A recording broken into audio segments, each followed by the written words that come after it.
각자에게 주어진 삶의 길과 주 예수께 받은 사명, 그 사명을 마칠 때까지 최선을 다하여 살아가기를 다짐하시는 여러분 한 분 한 분을 축복합니다. 오늘은 사도행전 21장입니다.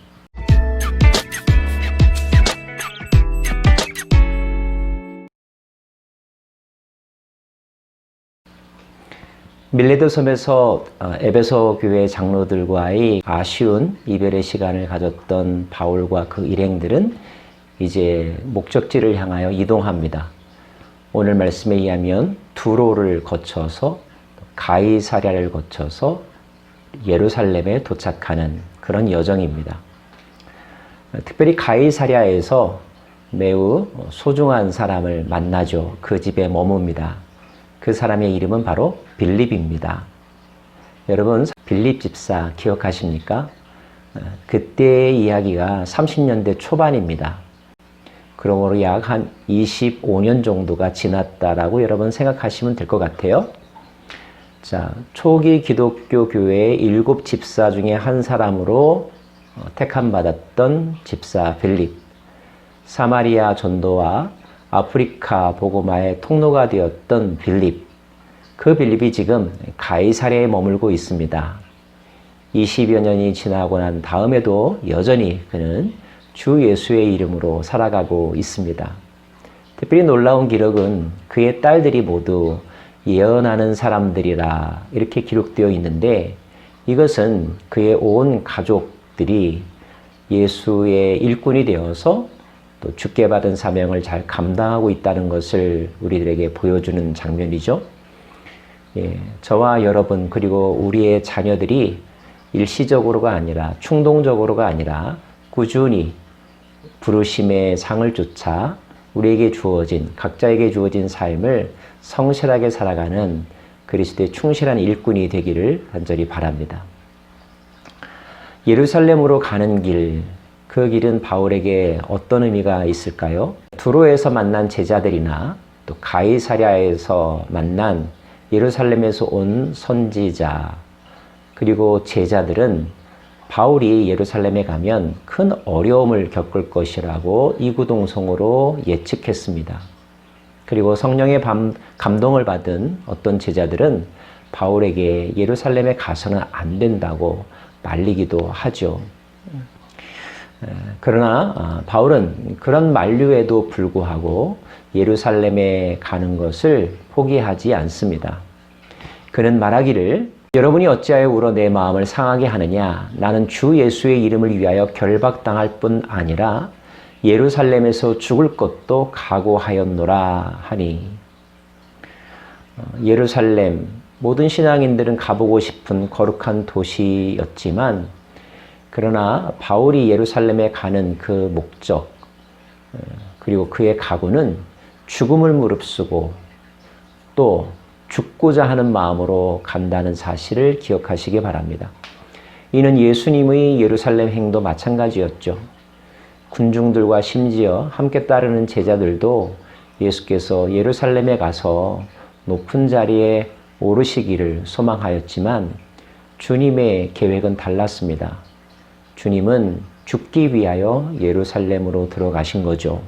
알고 계셨음에도 말입니다. 바울도 마찬가지입니다.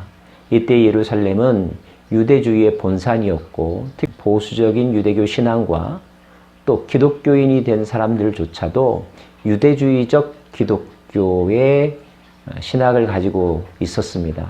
그래서 그들은 이방인들에게 복음을 활발하게 전했던 바울과 그들에게 할 일을 요구하지 않았던 바울의 선교 정책에 대해서 여전히 악감정을 품고 있었고, 바울이 오기만 하면 가만두지 않겠다, 이런 분위기였는데 그 분위기가 바울에게도 그대로 전달된 것입니다.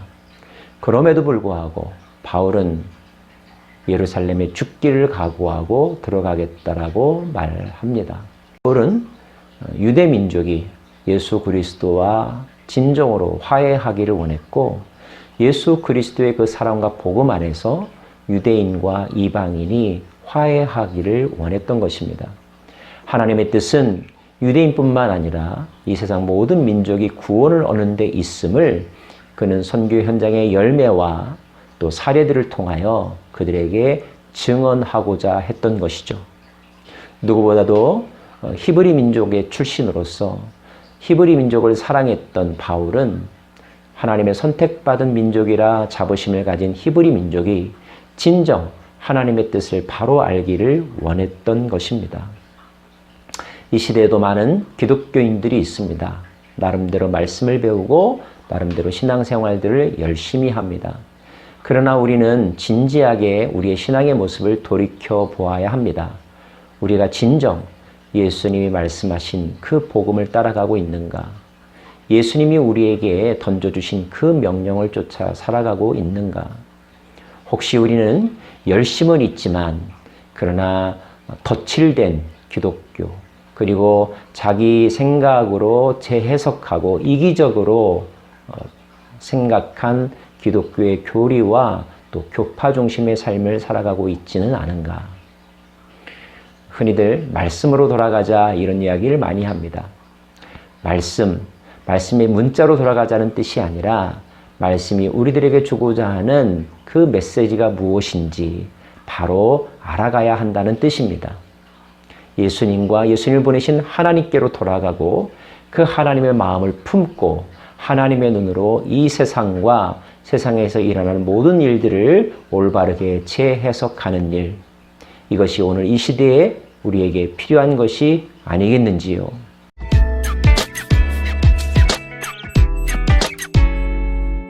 드디어 바울은 예루살렘에 입성합니다.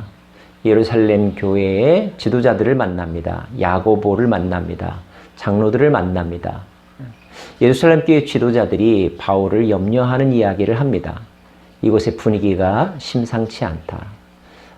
당신이 유대민족을 배신했다라고 하는 소문이 파다하고 당신이 율법을 함부로 여긴다라고 하는 소문이 파다하다.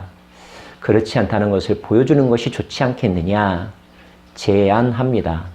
그래서 바울은 함께 간 사람들과 함께 정결례를 지키는 모습을 보여주죠. 진정 바울은 율법으로부터 자유했던 사람이었습니다. 율법을 안 지켰던 것도 아니고요. 율법을 지키느라 복음을 놓쳐버린 것도 아니었습니다. 유대인에게는 유대인이 되었고 헬라인들에게는 헬라인과 같이 행동했던, 그러나 그것이 마음대로 상황 따라 변하는 것이 아니라 진정 그리스도 안에서의 복음을 발견한 자가 누렸던 자유함과 관대함을 가졌던 사람, 그가 바로 바울이었습니다. 저는 이 시대의 기독교인들이 진리를 진정 소유함으로 진리 안에서의 자유함을 충만하게 누리시기 간절히 원합니다. 그런 바울의 노력에도 불구하고 예루살렘의 유대인들은 바울에 대하여 공격적인 태도를 멈추지 않았고 급기야 바울을 사로잡고 그리고 바울을 성전 밖으로 내쫓는 일을 저지릅니다. 그렇게 되었다가는 폭동에 의하여 바울이 큰 해를 당할 위기에 처하게 되었는데 마침 치안을 맡은 로마 군인들에게 그것이 발견이 되어서 군인들의 그 통솔 아래 옮겨지게 되죠. 그럼에도 불구하고 그들은 틈만 나면 바울을 공격하려고 했고 실제로 바울이 층대에 이를 때에 무리의 폭행으로 말미암아 군사들에게 들려갔다, 이런 기록이 있습니다. 자, 이런 일이 있음에도 불구하고 왜 바울은 예루살렘, 그리고 왜 바울은 예루살렘에 머무려고 했을까요? 다시 한번 그 깊은 의미를 새겨봐야 할 것입니다. 신앙의 길은 참으로 의미 있는 길이고 생명으로 연결된 길이지만 그 과정은 좁고도 힘이 든 것 같습니다. 게다가 나 자신의 구원만을 위해서가 아니라 다른 사람에게 복음을 전하고 예수 그리스도의 증인으로 살아간다는 것은 상상 이상의 어려움과 박해와 고난을 겪을 수도 있는 일이며 또 그 고난 속으로 뛰어 들어가기도 해야 하는 일인 것 같습니다. 이 모든 일을 감당하려면 우리의 내적인 자아가 더욱더 강해야 하겠죠. 강하다라고 하는 것은 힘이 세다는 뜻이 아니라 진리를 바로 안다는 것을 의미합니다. 진리가 가장 강력한 힘이며 진리가 우리를 자유케 하고 진리에 대한 올바른 믿음이 모든 두려움을 내어 쫓는 것입니다. 저와 여러분 오늘도 말씀과 진리에 사로잡힌 인생을 살아갈 수 있기를 바라며 어떠한 일들이 우리 주위에서 일어난다 할지라도 그것 때문에 비겁자가 되거나 도망자가 되지 않기를, 때로는 맞서 싸워 이길 수 있기를, 때로는 그 고난을 스스로 짊어지고 그 속에서 생명 구하는 일을 이루어내기를 간절히 소망합니다. 성령 충만하십시오. 기도하겠습니다. 하나님, 주변 사람들이 많이 걱정했지만 바울은 걱정하지 않았습니다. 주변 사람들이 만류했지만 바울은 멈추지 않았습니다. 바울은 오직 진리에 사로잡힌 자로서의 행진을 계속하였습니다. 죽음도 두려워하지 않았습니다. 이 시대에 그리스도인에게 진정 바울과 같은 담대함과 그리고 자유함이 있기를 간절히 원합니다. 우리가 진정 이러한 때일수록 진리에 속한 자가 되게 하여 주옵소서. 예수님 이름으로 기도합니다. 아멘.